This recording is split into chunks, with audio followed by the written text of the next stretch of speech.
and they've got their pom-poms, and I love the ponytails, and they're having a good time cheering, and I don't know if they're going to do any. You got to mention this too, Maureen. Centerville Cheerleaders won the GWOC Central Division at competition in December, and the competition squad were national champions at the UCA National Championships held in Orlando, Florida in February. All right, here comes the Centerville band. Here's my disclosure. My son just joined the band. Really? He's loving it. I have to run out there and look for him. This is the jazz band. This is the Centerville Jazz Band. You talk about him. Okay. I'm gonna watch.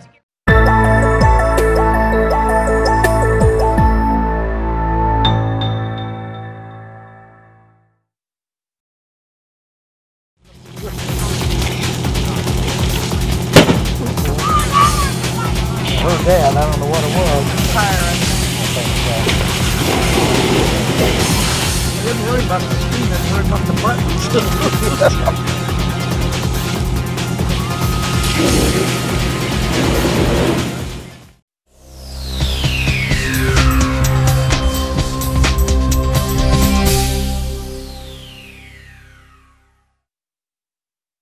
I finally stepped out into an avocation that I want to become a career as an artist. I've been a painter, an illustrator, and almost anything that has to do with art I've done my whole life, and it's always been my desire to be an artist, to be someone who can paint for a living. Now I don't have to make a living with my art. Now that I'm a retired art teacher, I can really dedicate myself to doing the kind of work that I like to do.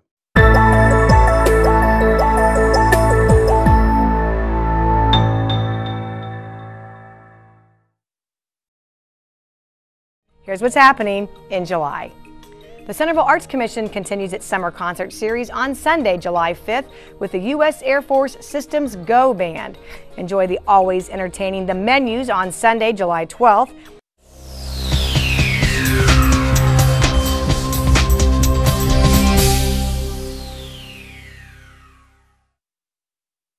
Statistics say that as many as 9 million Americans have their identity stolen each year. Those identity thieves can use the stolen identity to buy cars, get credit, establish gas, water, electrical or other utility services in their name.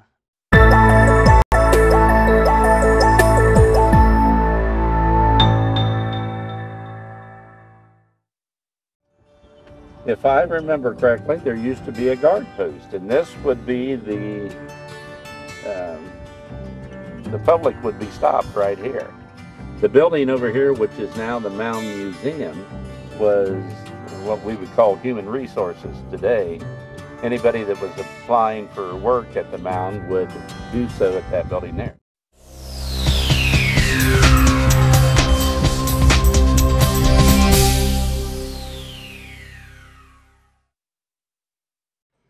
The city is warm and cheerful, not because of our financial well-being, not because of our affluence, even in a time of economic difficulties, but rather this is a great city and a warm and a cheerful city because it's filled with people like you, people who put community before self, and people who are willing to devote their time and their talent and their gifts to help improve their neighborhood and their city.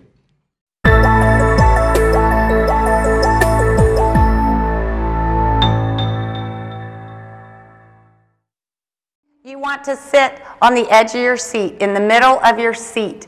You don't want to be leaning against your seat because then your back is not in alignment. So you're sitting in the middle of your seat.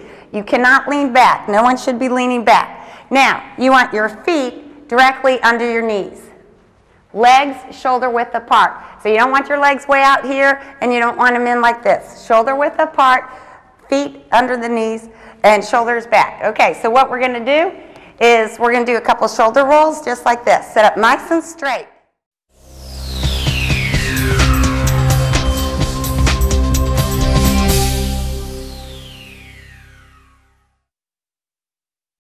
As you know, Centennial Park is the lasting legacy of our centennial celebration. It stands as a grand example of joint public-private contributions to create a significant addition to our community. Many volunteer hours have already been given to enhance the enjoyment of this natural area. All projects are carefully considered to assure that the environmental quality of the park is maintained.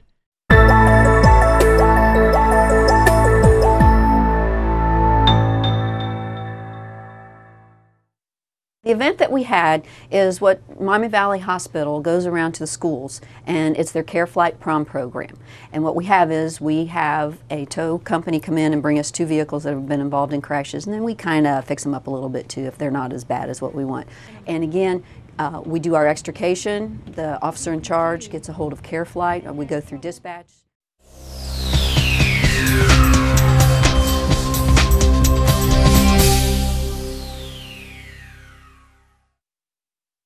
They come and take pictures and they use some of the ideas. That makes you feel good. While nominations for this year are complete, Carol does encourage all Kettering residents to take part in recognizing someone who goes above and beyond. We encourage people to nominate more than once in a season if they see something that they think is outstanding. That's it for this edition of Take 5 with Kettering. Thanks for watching, and I'll see you next time.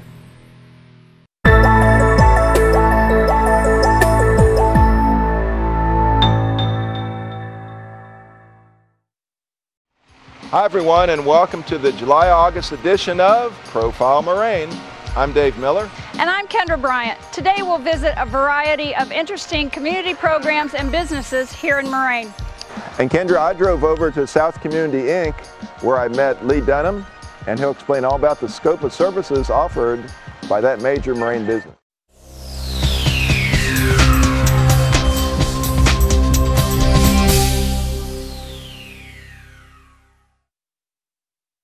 Well, the Community Action Partnership movement started in 1964 with the signing of legislation by President Lyndon Johnson, and it established community action agencies around the country to tackle poverty issues and anything that the communities feel they need. So the different agencies around the country, and there are over 1,000 of them throughout the nation, look at their communities and try to provide the services that are needed in their particular communities.